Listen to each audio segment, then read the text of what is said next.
Coast, West Coast, or around the world. This is Coast to Coast. How's it going, gentlemen? What's up, Wayne? I'm doing great. First day of MLB playoffs. A couple surprises. Yes. I'm so beside myself right now because last night the DMs were so quiet. I didn't hear a word from Frankie. Yeah, I bet. Any of it. Or Chris. Nobody was talking about their teams last night. Everybody was quiet like little church mice. And I freaking love that, Bo. Because everybody yesterday was just and today, this. Yep. Yeah, it was good to watch. It was good to watch Boston win. Yeah. Hey, they were trying to give it up at the end, though. Did you see the one guy that broke the camera off the foul pitch? Oh, I didn't see that one. Oh, no. It's like over 100 miles an hour off his bat. Hit the camera behind the plate, and all you saw was the glass. Oh, that's rad. I'll have to find that clip. Oh, when that ball hit it, it destroyed that camera. That is fantastic. Oh, yeah, that was phenomenal. But I thought it was a great day yesterday. Yeah, I thought. What y'all think about Boone? Do you think Boone took out Freed too soon? Because he seems to be taking some heat on that. I mean, listen. The reason why they lost has nothing to do. They weren't hitting the ball. Yeah, got it. I agree. This is playoffs. Yeah. Got to hit the ball. So you could say whatever. Why it wasn't pitching, that was their problem. They scored a lot of runs in the eighth inning to kind of break it open. Not a lot, but they scored that extra run to kind of break it open a little bit more. But 3-1, no, that is not a pitching problem. That is a hitting problem. Yeah. Exactly. Same thing with the Indians, Guardians. You know what I mean? I still do that, Tags. It's hard to get rid of that. I still do it with the Chargers with San Diego, so I get it. You know what I do love? Because I did stay up late and watch the Dodgers. I wanted to watch that series, obviously, because it's most important to me, because the winner of this series we get. I loved watching the Dodgers fans sweat that out. In the eighth inning, in the eighth inning, grand slam. I just wanted them to pass the bat. The grand slam didn't really matter to me because the moment you hit a grand slam, the rally's done, kind of. You know what I mean? Unless you hit another back-to-back home run. Truth of the matter is that I feel like that it's done. So I wanted them to pass the bat. I wanted them to keep it on. And realistically, it's like that guy was having a hard time hitting the plate. So the one who finally popped out, like first pitch swinging, was a no bueno to me. That's somebody you should have had a better understanding of what you needed to do. You needed to take pitches there because he was nervous. Like they were getting nervous. They were squeezing the ball, and I call that the asshole pucker. You start to squeeze, and then things start to go wrong. So But no, he got a little too over anxious there. But I loved watching them sweat. They kept panning to people going, especially because they kept walking guys. Walking in runs. You're like, here we go. I'll tell you, that's the worst way ever to lose is walking runs. I mean, that's just demoralizing, in my opinion, anyway. So, but obviously, Ohtani with 2 home runs. You know what I mean? Like that's the problem there. You got to pitch around him. You know, first off, almost like in his first at bat, you can't have him lead off the series with a home run. You just can't do that. Like, again, I wonder the same thing. Like if I'm going against the Phillies, the one guy that I almost want to give an intentional walk to as he first comes up is Schwarber. You don't want him to get a hit in his first at bat at the series. Walking him is better.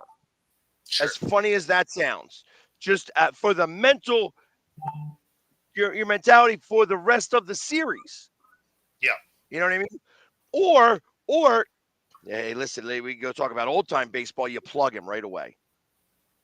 Well, that's what I was thinking. Is you just put it in the ribs. On the first play. Listen, because it sets a tone. Is what you're trying to do. You're trying to set a tone. Yep. And that's kind of where I feel.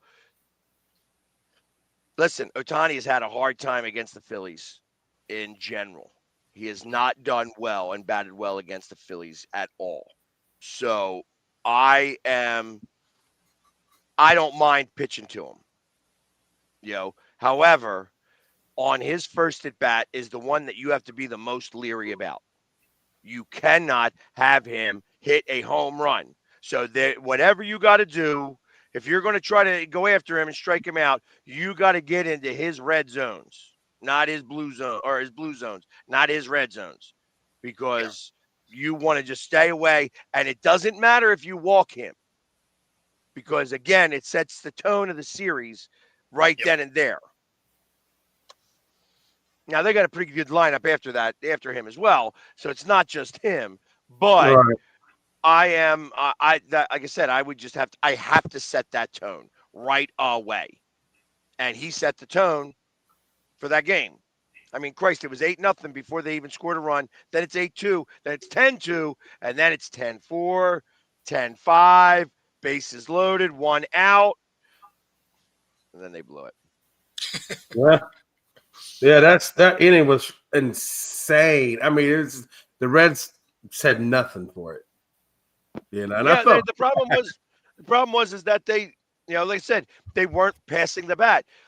The guy before him who struck out, like I said, he had an 11 pitch at bat. Yeah. Yes. Well, and the thing that's funny is the last 3 were all off. Like he would have walked. He would have walked another run in. Right. You could tell he was nervous about getting a called strike 3. So he was like trying to fight through him, right? Like he was slapping at the ball. So then you could tell, like in his mind, he was swinging at everything. Like from there out, he's like, I'm not going to get a called strike 3 with bases loaded. But even that strikeout at pitch 11, that's actually a great at bat. Oh yeah. Again, still now it's 2. Like I said, you got 2 outs. That next guy can't be first pitch swinging. Yeah. No, exactly. Especially for a pitcher, and really the last 2 pitchers that just couldn't find the zone, right? Right. Be patient, because that at bat is going to come to you. And truth of the matter is that you should be not swinging. Like you should have that bat on your shoulder till your second strike. That's how I would face that at bat. Now, I understand these are Major League Baseball players. You can't really tell them any different and stuff like that. But this is not your at bat that I'm worried about. You know what I mean? It's everybody's on base. This is keeping the rally going. Because once this rally is done, there is no more rally. Yeah. So even if it ends 10-9, first off, it put the fear god into the Dodgers. You're going to watch their starting pitcher go 7 or more.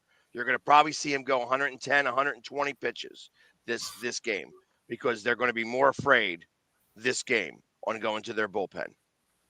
They used their guys that they thought was going to be good, and now they're not. You know what I mean? Now they've been used already and exposed some. This goes back to the series I think of with Houston, where Alvarado was just being overused in the series. And it's like, okay. And then, he faced him. It was 5 times. It was that 5th at bat against Alvarado in that series that got launched 500 foot. Yeah. So it's, as you see a pitcher more, and like I said, they're suspect in their bullpen in a big way. Mm-hmm.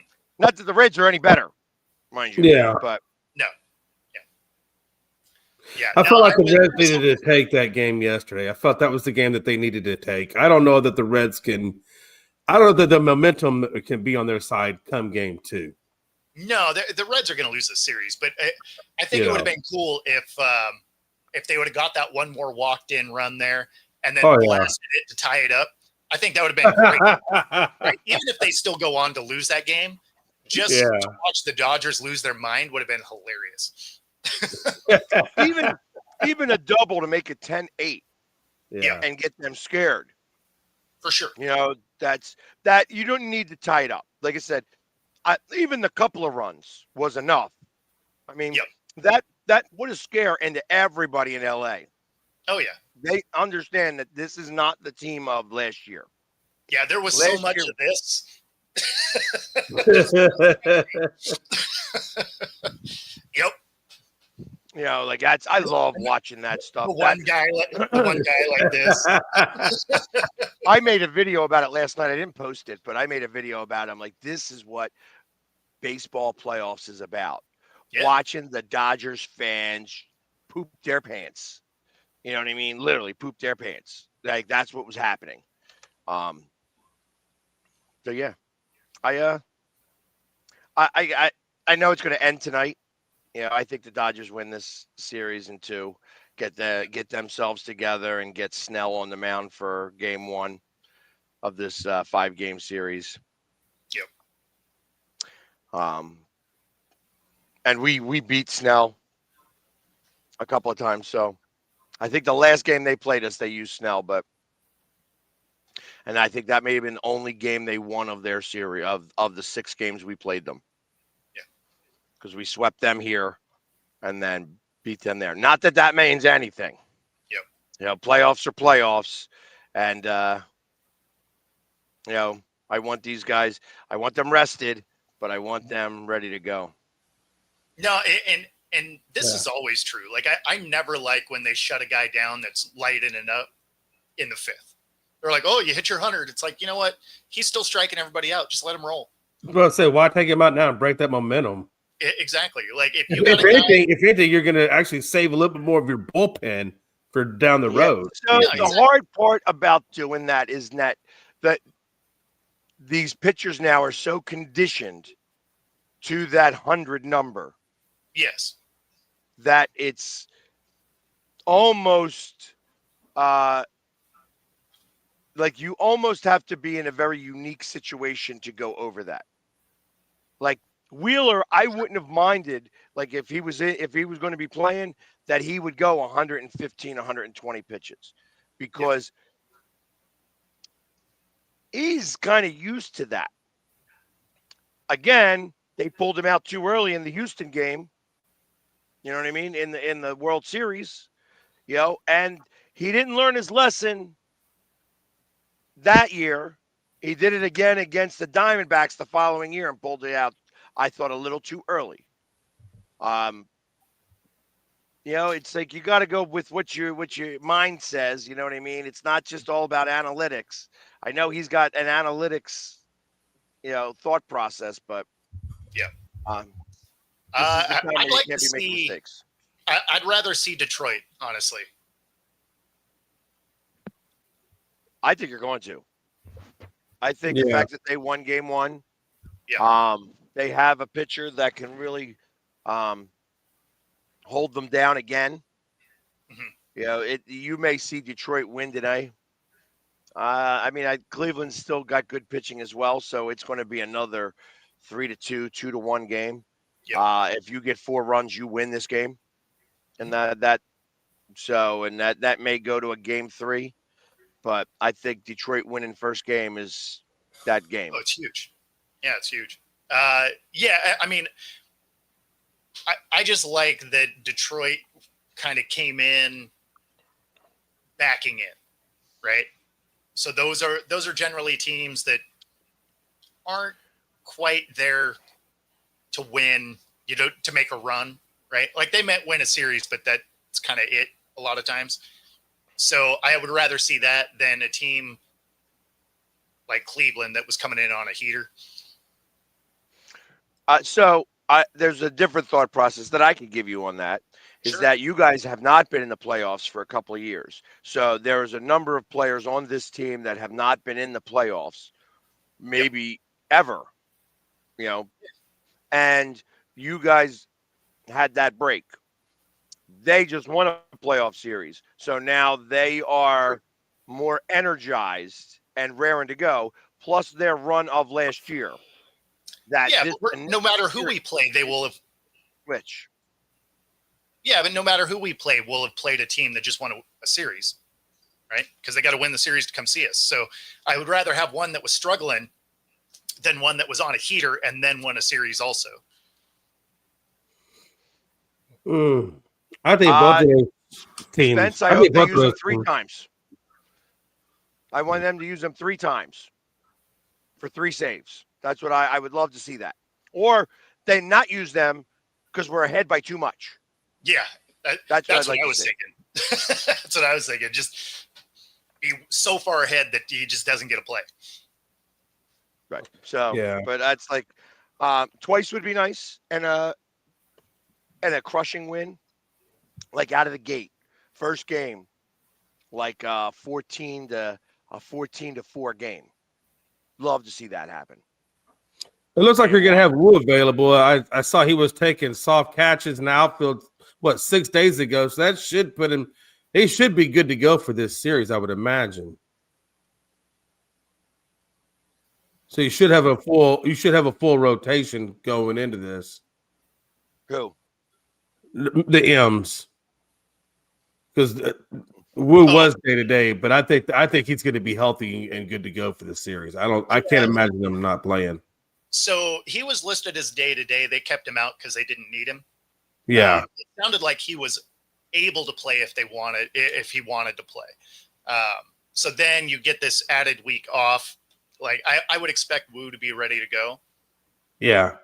Which I think you put yourself in a really good position for him, having that extra week, just to make sure that he's 100% and not just trying to get into the game. So that really does bode well for you guys. For sure. But I'll tell you though, I'll shoot you a text. I'll see if I can swing that. That's what's up. That would be interesting. Yeah, that would be interesting. Yeah, they're having an inter-squad game today. I'm not going to be going to that game. I actually am going to be playing deck hockey tonight. Deck hockey and darts. What is deck hockey? How do you play deck hockey? Just out of curiosity. Is that sneakers? Just you're on sneakers?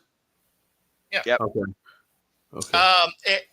And I get what you're saying, but like we watched the Mariners do this. We beat Toronto 2 years ago doing this exact thing where, we snuck into the playoffs. And then we ended up losing to Houston in the second round. So, I mean, it doesn't necessarily mean you're going to go on a heater because you won your first series.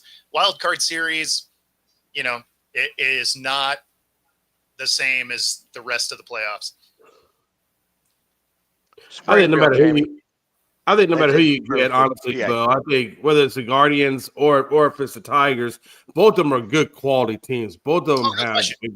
I mean, I'm saying I don't know if there's any advantage to playing one over the other because they both have had their hot spells. Yes. I think it's going to be a good series regardless between you guys and whoever you face. Honestly, it'll be a good. That's going to be a hell of a series. Yeah, I can't wait. I can't wait for the playoffs. And I am going to miss my first football game, it looks like, in quite possibly like 3 years. Wow. Thursday night football. Thought I could get around it. If we sweep, I might be able to make it. Cardboard cutouts work too. Just put a little cardboard cutout, It'll be like you were there and weren't there. All of a sudden, it's a COVID game. I got you. Look, it's almost like there's fans. You can get 10,000 pictures. Take your picture with Philly Sports Guy cardboard cutout. It'd be great. But congrats, Jamie. That's cool. Oh wow! Nice. Okay. Very cool. That is cool. The National Ball Hockey League. Yeah, I'm not that good. I have actually. It's funny. So because I know I'm playing today, I actually picked up the stick this morning and just started to just act like I knew how to play. Just hold the ball in my stick for a minute. You know what I mean? Like, just let me see what I can make happen here. Yeah, my hands haven't forgotten. Somehow I see I'm when you probably get not out as to the good. play. I'm not as good as I think I am, but Hey, Pax, I think at your age, because I'm only saying this because at my age, I know how this feels. I feel like when you go out there to play deck hockey, you're going to take an inadvertent slip. You're going to go in some kind of weird like split, and I see a groin injury. I'm just saying. I see a groin injury. Man, wait. Don't put And that I evil on me, I Ricky see the Bobby. bar saying, down goes Philly. Down goes Philly. And I see you in a split. I'm just saying. Just saying. That's aggressive, Jay. Hey, look, I know what it feels like when you get in your 50s and Pax over there practicing his best, moves and stuff, and then you get out there and something goes left and a groin injury happens. I'm just telling you, Pags, don't do it, man. Just stay on the sideline. I feel for your health. No, I am not. And in fact, now I like that's first off. Why would you even try to wish that on me anyway? Right? Like it's like you're trying to do some voodoo shit on me. Like, no, I don't go when you go to the doctor. Say, Jay, I hope things turn out like ass. You know what I mean? Wait a minute. You're going to a sporting event. You're not going to the doctor. I wouldn't do that to a doctor. I'm just saying. What's a groin? No, I'm going to be playing a sport, and all of a sudden he's like, "Hey, man, don't do it, man. You're going to pull a groin." Like, damn. Well, maybe I'll stretch first. Don't put that evil on me, Ricky Bobby.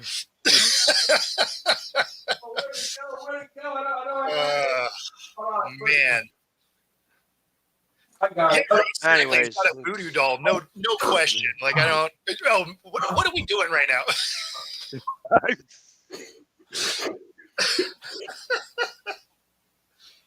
I needed. Okay. It is now official. I would not go play if I were you. I would stay on the I needed something other than coffee for this show, clearly. Yes. Mushrooms might have been the way to go there today. Wow. There's something wrong with you, Jay. Yeah, tell me about it. Hey, he's a Phillies fan. And I love it how the doll is Philly green. Just like the Philadelphia Eagles, Philly green. Smelling salts. Oh, man. Wow. Okay.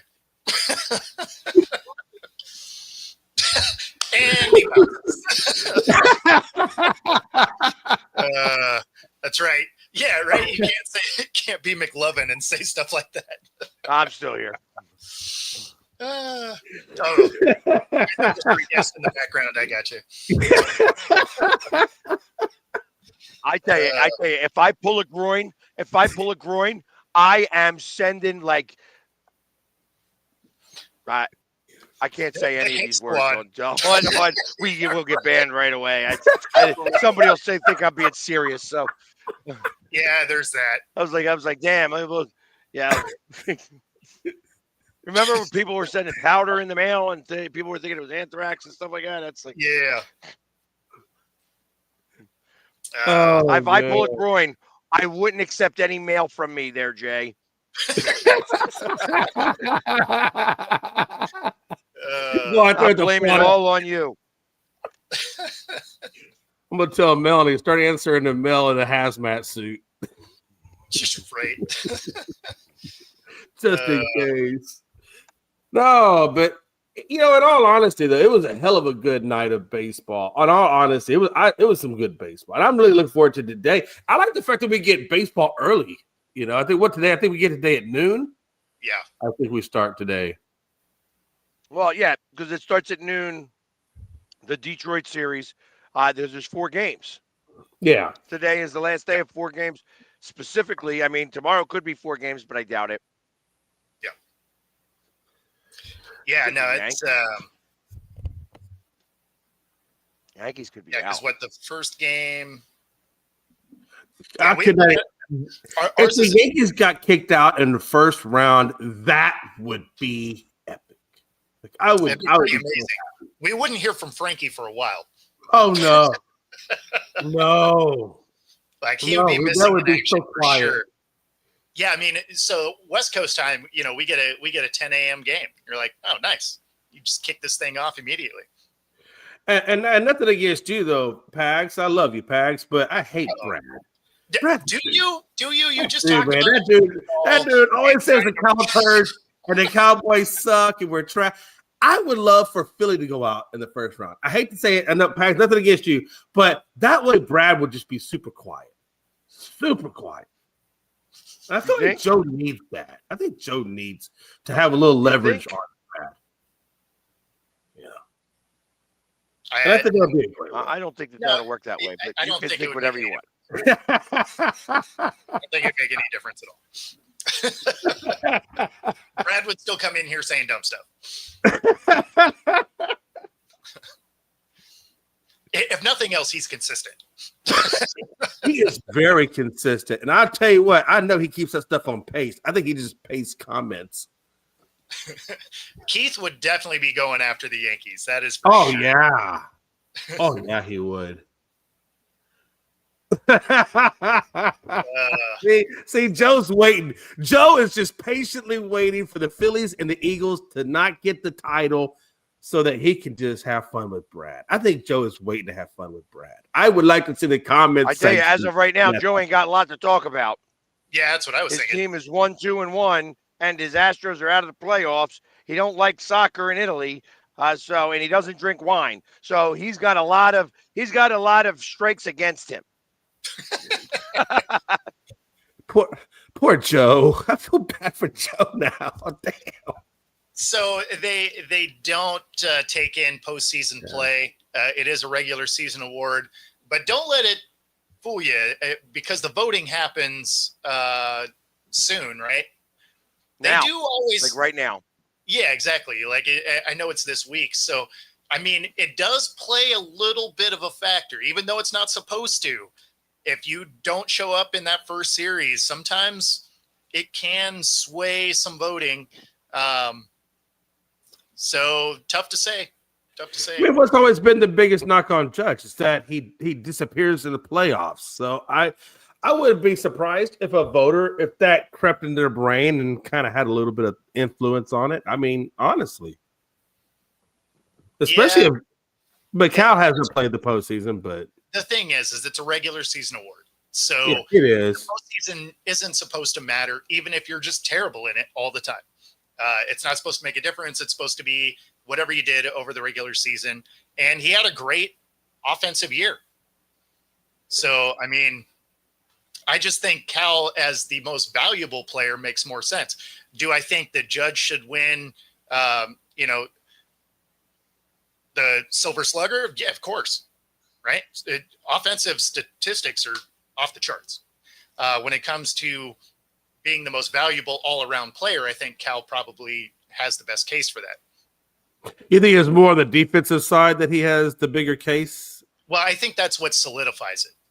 Yeah. Right? Because obviously his slugging percentage, his on-base percentage isn't as high as Judge's, and batting average, right? But, he had more RBIs, he had more home runs, but on the defensive side of the ball,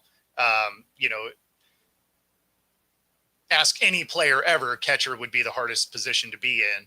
And, Gold Glover caught 90% of the games. Like, I think as the most well-rounded player defensively, I think that's what can push him over the top. Now, obviously, there's some East Coast bias that happens in these things. So Judge still has a really good shot to win this thing. What is correct me if I'm wrong, is Judge's OPS, is it around 1, like 1.1 or 1.06, something like that? 1.144, that's his OPS. 1.144. I mean, that's a hell of a damn statistic. I mean, I know we put a lot of effort and a lot of emphasis on the home runs, but that OPS is stupid compared to if you compare his OPS with Cal's OPS, we're not even in the same conversation, honestly.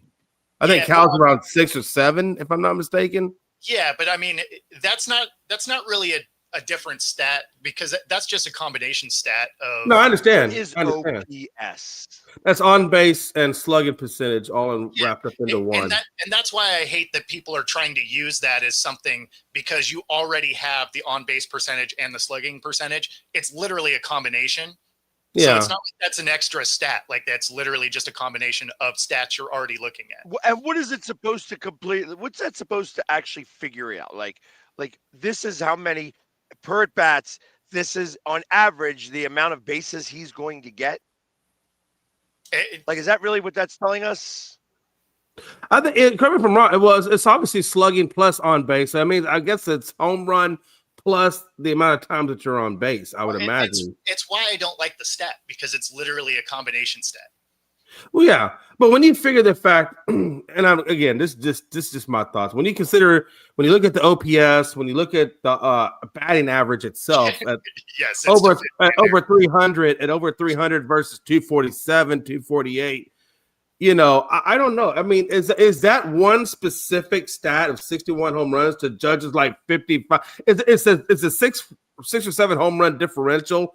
Is that? I mean, and I understand what you're saying too, Bo. You're saying no, Jay. It's not just that. It's also the fact that he's a catcher, and that. So I understand that. So if that's the case, I get it. Let me break it down to you this way, then. Yeah. And no, Cal didn't miss time. It is the most valuable player. Yeah. Right. So would the Yankees still be where they are without Judge? Probably. Right. There were plenty of times during this season where, you know, he was out of the lineup or whatever. Right. Like, cause he, you know, missed time and whatever. And they still played fine without him. Would the Mariners be there if Cal wasn't doing what he was doing? No, they probably missed the playoffs. Yeah. Right? Because this isn't a offensive statistic award. Yeah, this is I understand. It is the most valuable, right? So if we're voting for it for value to a franchise, right, which is by definition what it should be, which is why quarterbacks always win it for the NFL, right, is who brings the most value to your team. The Yankees were winning without Judge. But the Yankees are just stocked full of good players, though. I mean, it's hard for him to – I understand your viewpoint. I understand where you're coming from. You're right, because you're right. Cal doesn't have the type of support or as much support as with. What does that do to your value overall? If the but you know what, but Suarez and Naylor – combined with your pitching staff, which is a phenomenally great pitching staff. I mean, you do have talent on that team. It's not like Cal is all of your talent. I mean, they actually got Suarez and Naylor on the back half of that after the All-Star break, if I'm not mistaken, correct? Yes. So, I mean, so you had them half the year. If you would have said the old Seattle before you had those 2 additions on with it, I see your argument, but I don't know. It's not like you have a slouch team over there, Bo. You have a good team over there, even if he was not there. And he's gone. I know, he just... No, I'm not saying that. But when you're looking at the totality, right? Like you're looking at a Judge who missed time. Yeah. And the team went on without him, right? They did. Whereas you have Cal playing the hardest position on the field at a Gold Glove plus level, also setting records on the hitting side when it comes to, you know, switch hitters, when it comes to catchers. I mean, our franchise. So, I mean, like there's a lot of things that he set. And when you look at Judge's year, he wasn't great defensively. Yeah. He had he has not always been great defensively. We know that. We saw him when he bobbled that one catch, I think, in the playoffs and lost it. But that's my point, right? Is, you know, if you're going side by side, you're like, okay, this guy had an amazing offensive statistical year, but his defense is lacking. Or you're looking at Cal, who sets franchise records and whatever on the offensive side, and is a Gold Glover on the defensive side, right? Right. Who sounds more valuable? Yeah. And the catcher is probably one of the most valuable players on your team, regardless, because you're right. I mean, he's the one calling the game for the most part, right? Not that the pitcher doesn't give, but he's calling it, he's defending it. So, yeah, I understand what you're saying. Yeah. I mean, I get it. I'm not mad if Cal Raleigh, if he's the one that wins it, I'm not mad at it. I mean, I think Cal Raleigh's had a hell of a freaking season. There's no doubt about it. The thing that's funny, and Rob, yes, I would vote for Cal, but I'll be surprised if he wins it. I actually don't think he does. I think Judge ends up winning it anyway because of where the voters live. Wasn't Ohtani in the conversation at some point, I thought, also for the MVP? No, he's way down. Like, is he way down on there? Okay. Yeah, so he's in the conversation, but like he doesn't have it. He doesn't have the votes. When they were talking about it a couple of weeks ago, man, his signal was tough. Judge was ahead by 2 votes. He had like 27. Cal had like 25, something like that. So, I mean, realistically, I'm figuring Judge wins. I think who deserves it is Cal. I just don't think he ends up with it. And some of that is just the East Coast bias. Yeah, and I get that too, because I guess I do. Now that when I hear more about the way you talk about with the defensive side of the MVP, I understand where you're coming from, because catcher is damn hard. I mean, you don't see many catchers having that kind of statistics. You just don't, because they're like pitchers. They're more primarily focused on calling the game, studying the other hitters, trying to make sure that they get that part right. So I don't know how much they devote into the sport of hitting like other hitters do, like Judge or whoever, Bryce Harper, whoever, who have their outfield. So they have nothing to do but throw the ball, catch the ball, and they spend more time on their hitting. So I get. Well, and that's why I think realistically, if it goes the way that you would think it should, right, is Cal would get the MVP, and then Judge would get the Hank Aaron Award, right? Like he'd get that offensive production, right? Question, right? Because his offensive stats across the board are amazing. I was thinking that catchers, how much of an advantage do catchers have when they go to the plate? Because they're catchers. They kind of earn that process of analyzation, of thinking about pitches, how they would call the game, things like that. You would almost kind of think that they might have a competitive advantage at the plate in their mind, in the IQ side of it, right? Because of the fact that they call games. Would that, you know what I mean? I definitely get what you're thinking, but if you look through history, you don't see a lot of catchers lighting it up. No, you don't. You don't. So, and I guess that's why I'm saying I've always kind of wondered that in my mind, like, why is there a batted average so low when these guys are literally the ones that are calling plays? So if anybody should have a feel for what pitch is going to come next, I would think a catcher would be a little bit more of an advantage on the thought processing. Yeah, no, I agree with the way you're going. What pitch is going to come, sure. But you're right. I mean, you don't see very many. No, I mean, like when you think of great catchers, like there's never a bunch of them at any given time, right? Like there's 1 or 2, and and a lot of them, the batting average isn't even amazing a lot of times. So yeah, even though you would think they would have some extra insight because they're calling the games, they don't seem to. I wonder, I think of when I think about catch, I think of a guy like Craig Biggio for the Astros. When he played, he started out as a catcher, and then eventually they moved him over to second base. And I think towards the end of his career, I think he wound up playing some outfield a little bit. I wonder if them moving him from catcher to second base, how much of a difference that made in his batting, because he went on to get like 3,000 hits.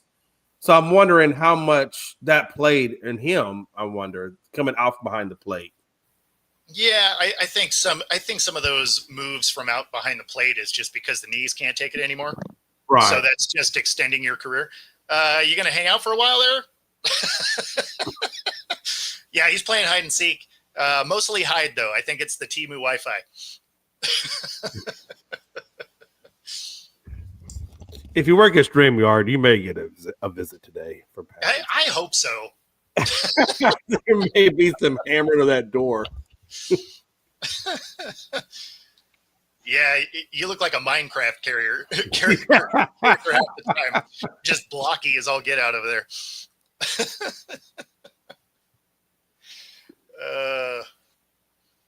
Yeah, I would not want to be at the StreamYard office today. I have a feeling Pags is going to be down there. Yeah, I mean, probably should. I don't even know if he can hear us. He just looks so unhappy. Well, I mean, anytime the signal is... I would be too. No, I would be too. Trust me. I'd be right there with him. Now, anytime the signal is... I mean, every time you see me losing my mind on here, it's because, either StreamYard is messing up or Comcast can't figure out how to, make my signal work. So, on the plus side, my new laptop shows up today. So that's nice. Because I'm currently using a laptop that randomly crashes. And so amazingly, it hasn't crashed during a show yet, knock on wood. But I'm sure it's coming. No, don't do the... I don't voodoo doll my computer, man. That is not okay. I was actually showing Pags. I told him that voodoo works. That's why he's over there with the pixelated screen. Yep.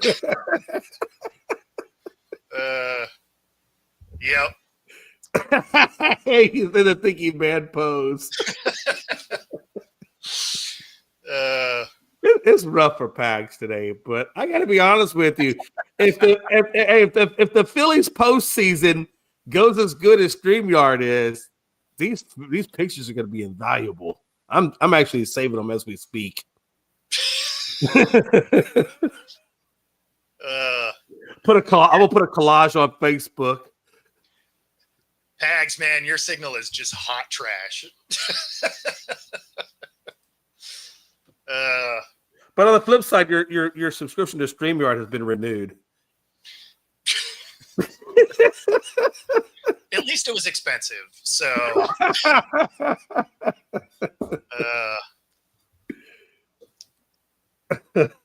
yeah, no, I'm with you there. My Comcast, Action, Xfinity, Viacom, whatever they want to change their name to try and dissuade you from the fact that it's the same crappy company is, it's always all over the place. So I'm with you there. Unfortunately, StreamYard has also been awesome. So you combine the two, and we're lucky we can podcast it all. Yeah, I'm about to say that sounds like the best cocktail for success ever. Yep. Oh, what a time to be alive. What a time to be alive, man. Jeez. Yeah, I think his just gave up the ghost altogether. Hey, can you hear me now? I can hear you. You're frozen. Nope.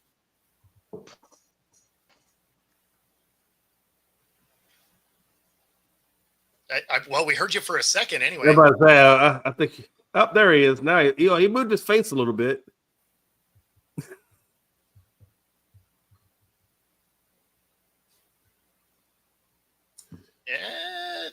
Yeah, I can move it. Yeah, but all I want, it ain't gonna mean you see me or hear me.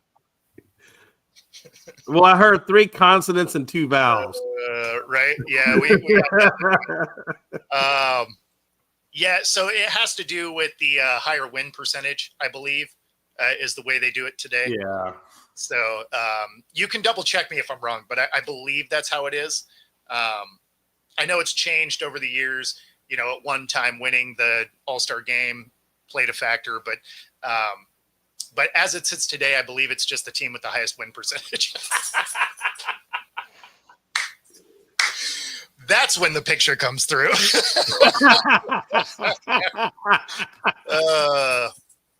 I'll have to make sure when it asks me on YouTube, is this for kids? Nope. Nope, not today. Not today. What's happening, David?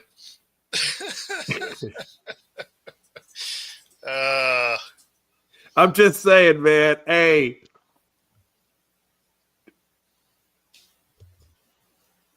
No, clearly that's what's going on. And obviously you are a jerk for doing that. I said one day I'm going to get mine. Pags, we'll let you go, man.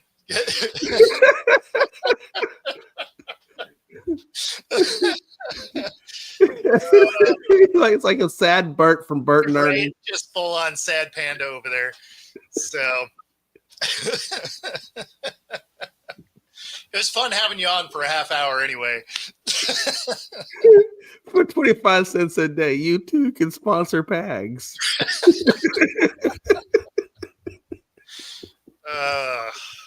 Man.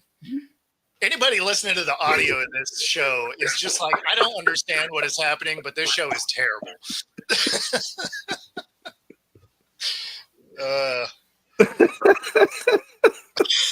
In the arms of an angel. Yeah, we'll let you go, dude. Enjoy the rest of your day.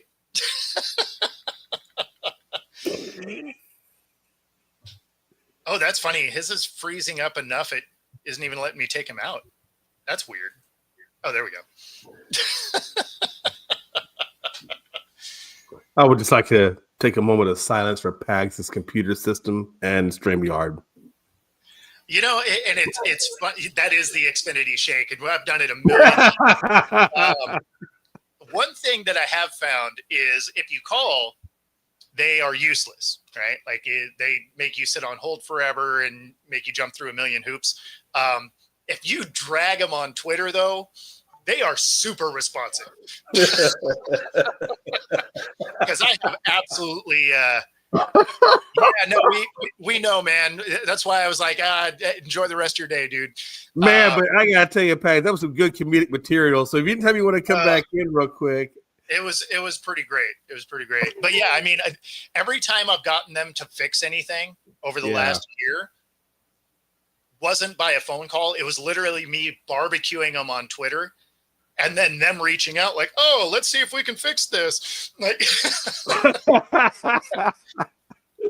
because he's on Twitter, guys. He's on Twitter. He's not playing anymore. Let's get this thing fixed. Hey, that's the conversation. You know, that's the only thing that's good about the Twitter following that I have is they're just like, yeah, okay, let's not let him just barbecue us all day. Let's try to get this fixed.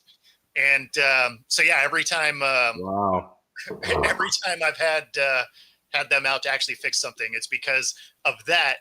Because every time I've tried to call them, they barbecue at least an hour and a half of my time, and then I still have nothing resolved. So, yeah. I mean, and I'm surprised my internet has done so well. And I think we got like one tower. Don't say stuff like that. I know. All of a sudden, I'm knocking on wood right now. I'm knocking on wood as we speak. So, speaking of barbecuing people, before we get out of here, I do want to hit a WNBA topic because this is kind of amazing. Now, this was the exit interview for Fee. This is about a 4-minute clip here. And she is barbecuing the leadership of the WNBA. And nothing she said here is a lie. So here's Fee in her exit interview. Thank you all for your time today. I have prepared a statement that I would like to make before taking any questions. All right. So first of all, I'd like to congratulate the Mercury for advancing to the finals. And I want to be clear, this conversation is not about winning or losing. It's about something much bigger. The real threat to our league isn't money, it isn't ratings, or even missed calls, or even physical play. It's the lack of accountability from the league office. Since I've been in the league, you've heard the constant concerns about officiating, and it has now reached levels of inconsistency that plague our sport and undermine the integrity in which it operates. Whether the league cares about the health of the players is one thing, but to also not care about the product we put on the floor is truly self-sabotage. Year after year, the only thing that remains consistent is the lack of accountability from our leaders. Sorry, I had to walk here in my boot. I'm kind of out of breath. The league has a buzzword that they've rolled out as talking points for the CBA as to why they can't pay the players what we're worth. That word is sustainability. But what's truly unsustainable is keeping a good product on the floor while allowing officials to lose control of games. Fans see it every night. Coaches, both winning and losing, point it out every night in pregame and postgame media. Yet leadership just issues fines and looks the other way. They ignore the issues that everyone inside the game is begging to be fixed. That is negligence. At Unrivaled this past February, I sat across from Kathy and asked how she planned to address the officiating issues in our league. Her response was, well, only the losers complain about the refs. I also asked how she planned to fix the fact that players like Caitlin, Angel, and Paige, who are clearly driving massive revenue for the league, are making so little for their first 4 years. Her response was, Caitlin should be grateful she makes $16 million off the court, because without the platform that the WNBA gives her, she wouldn't make anything. And in that same conversation, she told me players should be on their knees thanking their lucky stars for the media rights deal that I got them.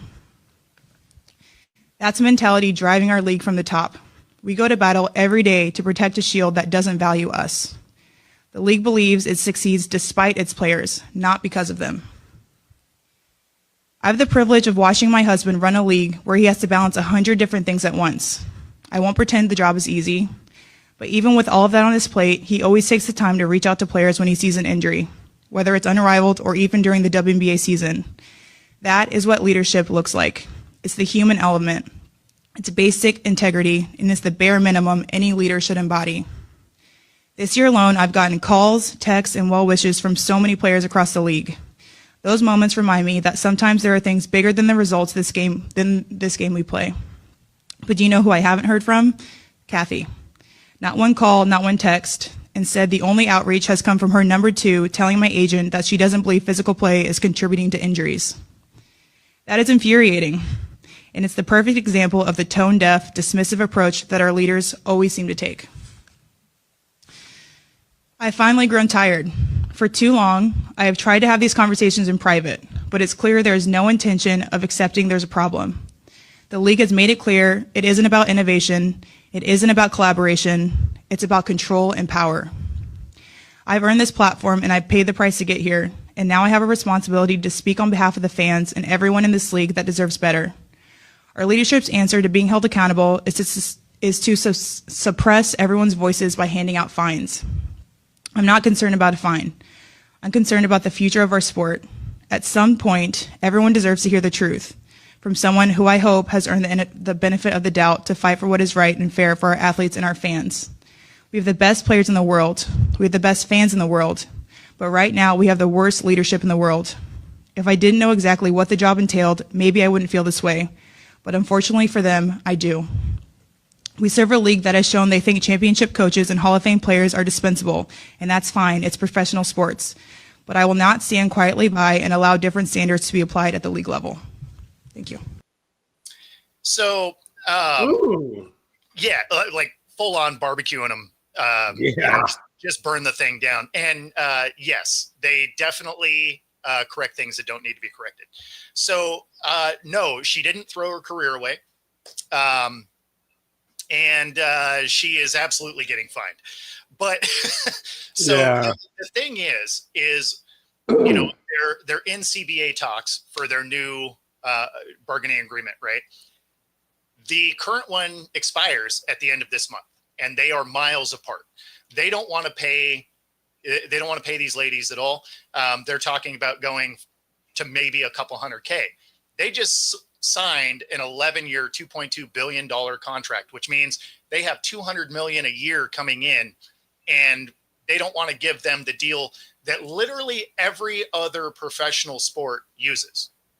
Right? It's not like they want an unprecedented amount of money or anything like that. They want the revenue share that every other sport uses. So it's not like they're asking for anything crazy. And why I don't think she did anything to hurt her career is about 95% of the league veterans are not under contract because all of them made sure their contracts ended for this CBA to come in. So the only players that are under contract are rookie contracts. And you can't tell me that they wouldn't just happily leave the WNBA when things like Unrivaled will give them over $100K a year. They're only making 70 in the W on their rookie deals, right? And the distinct difference is unrivaled. It's 11 weeks. It happens in the offseason, and the W is trying to bar them from joining that league. So would you, just from a basic work standpoint, apply it to your job? Would you rather work for 3 or 4 months for $70K or 11 weeks for $100K? I feel like the math is pretty easy here. Yeah, it's very easy. Yeah, I mean, the leadership of the WNBA is really hurting their product for no reason. And some of it's dictated by the ownership. The ownership don't want to pay him either. But they are the reason there is a league, right? Like if you don't pay your players, like we watched it with the NFL, right? That when they converted over to that style contract, there was a holdout. And what did we watch for the short period of time that there was scabs for football?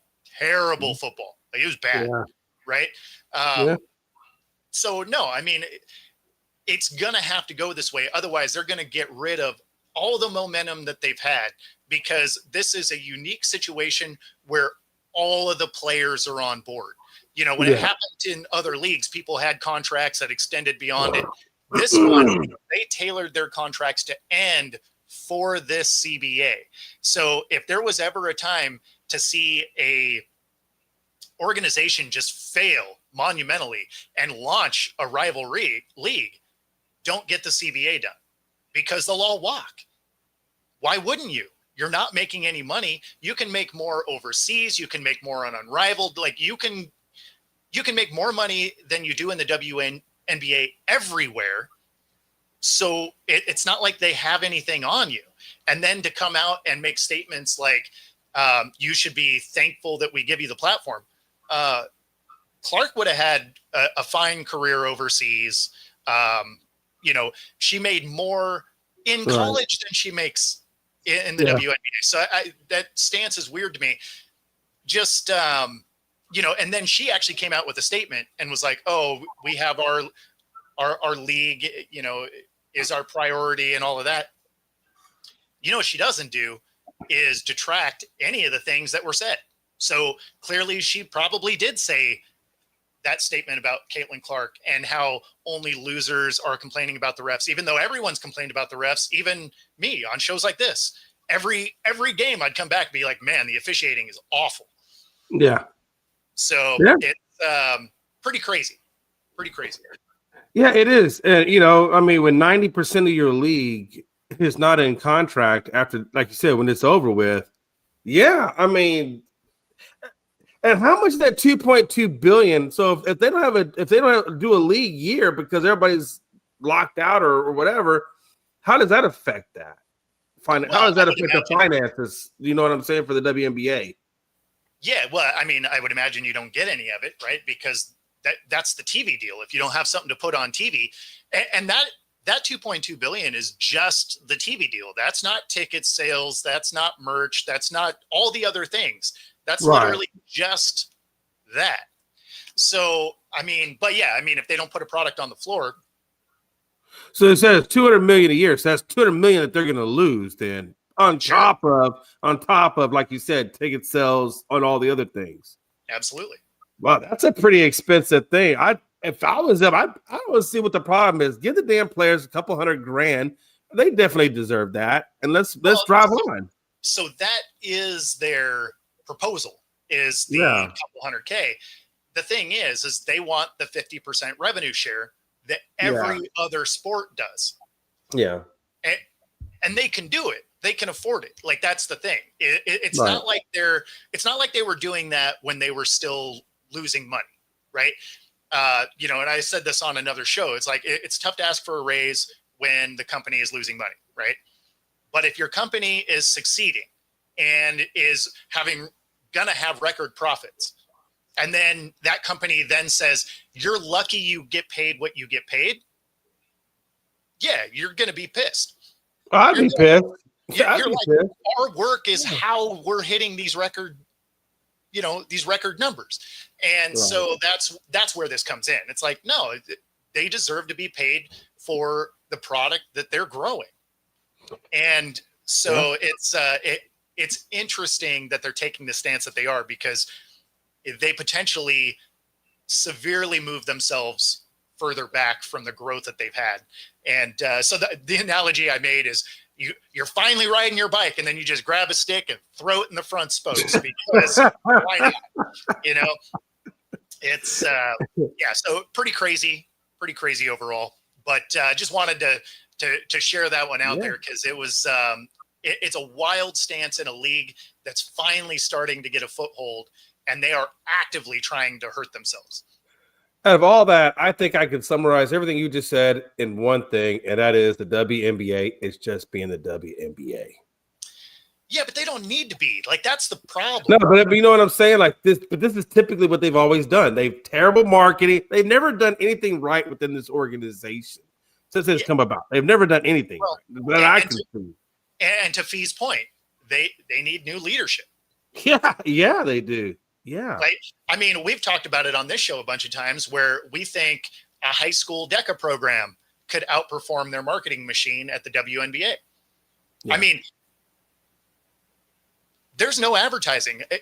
Unless you're specifically watching, most people don't even realize that the playoffs are still happening. Yeah. No, you're absolutely right. Because I can't tell you how many times I can go around my whole neighborhood, talk sports with anybody, and never at any time that we're talking sports do we ever talk about the WNBA. Or does it really even get brought up? And I think this is a classic example of it, though, Bo. If you're not visible, if you're not out there being seen, why would we talk about it? Because if you're somebody like me who lives in Houston and we don't even have a WNBA team, you know, I mean, and that's just one small segment. I mean, I don't know how they expect to do great things when you're not visible. So that's why I say the WNBA is just doing the WNBA. You know, bad business all the way around, and it's been like that for a long time. Even when the Comets were there, I don't even know how much marketing they ever did, and they were 4-time winners. But even in Houston, we got marketing, but it wasn't as well. I think it should have been. When you're a champion of your league, it should be better than what it was. It's crazy. Yeah. I mean, you know, here in Seattle, the games fill up because, well, it's the only basketball we have here. But But that's not the case around the league, although it is more so now. And that's why this is such a bizarre thing for them to really be trying to hold the players down. There's just too many other options for them. I mean, with the new unrivaled league, you got Europe leagues, you got the Asian leagues. Like, there's too many other places, and all of them pay more. Yeah. The W is the least financial advantageous league as far as base pay. You know, so when you're here, you're just hoping for endorsement deals because the pay itself isn't great. And so, again, just a bizarre way for the league to handle it. This is going to be a very interesting month for the W. I just feel like it just supports the narrative more and more of the WNBA is just a tax write-off for the NBA. Just the way that they do their business. But that's not even going to be the case anymore because they're going to be having 200 plus mil. So you don't even have that. So, I mean, we can't even be like, oh, it's a right? Like it's very, very interesting for sure. Anyway, that does get us to the top of the hour. Thanks for tuning in. Be sure to like and subscribe on whatever platform you're watching. It does help us bring our content to you more than you know. And other than that, we will see y'all tomorrow. Take it easy, everybody. Hopefully Pags will be here.